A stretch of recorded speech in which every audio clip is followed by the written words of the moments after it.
తెలంగాణ రాష్ట్రంలో ప్రత్యేక సమగ్ర సవరణ కార్యక్రమంలో భాగంగా బూత్ లెవెల్ ఆఫీసర్లు ఇంటింటికి వచ్చి ప్రీఫిల్డ్ ఎన్యూమరేషన్ ఫారాలు ఇస్తారు. అందులో మీ పేరు, ఓటర్ ఐడి కార్డ్ నెంబర్, చిరునామా ఉంటాయి. సీరియల్ నంబర్, పార్ట్, శాసనసభ, పార్లమెంట్, నియోజకవర్గం, రాష్ట్రం పేరు కూడా ఉంటాయి. ఆ పక్కన క్యూఆర్ కోడ్ ఉంటుంది. వాటి పక్క పాత ఫోటో ముద్రించి ఉంటుంది. దాని పక్కన ప్రస్తుత ఫోటో అంటించాలి.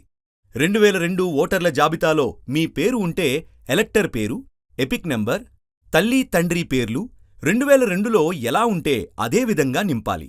జిల్లా, రాష్ట్రం, అసెంబ్లీ, నియోజకవర్గం number, part number, serial number ఇవ్వాలి. 2002 ఓటర్ల జాబితాలో మీ పేరు లేకపోతే రైట్ సైడ్లో మీ పేరెంట్స్ లేదా గ్రాండ్ పేరెంట్స్ పేర్లు 2002 ఓటర్ల జాబితాలో ఉన్నట్లయితే ఇక్కడ వాళ్ల పేర్లు రాయాలి. ఎపిక్ నంబర్ ఉంటే రాయాలి. జిల్లా, రాష్ట్రం, అసెంబ్లీ, నియోజకవర్గం number, part number, serial number ఇవ్వాలి. ఇక్కడ ప్రస్తుత వివరాలు నింపాలి. పుట్టిన తేదీ రాయాలి. Aadhaar number optional. Mobile number, తండ్రి లేదా గార్డియన్ పేరు రాసి వారి ఎపిక్ నంబర్ ఉంటే రాయాలి. తల్లి పేరు రాసి ఎపిక్ నంబర్ ఉంటే రాయాలి.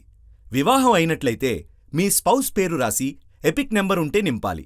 ఆ తర్వాత సంతకం చెయ్యాలి. లేదంటే ఎడమ చేతి వేలిముద్ర కూడా వేయవచ్చు. ఈ వివరాలు సరిచూసుకొని BLO సంతకం చేస్తారు. ఓటర్లు ఈ ఎన్యూమరేషన్ ఫారాలను ceo.telangana.nic.in వెబ్సైట్ నుండి కూడా డౌన్లోడ్ చేసుకోవచ్చు. ఈ ప్రకటన జారీ చేసిన వారు ప్రధాన ఎన్నికల అధికారి, తెలంగాణ.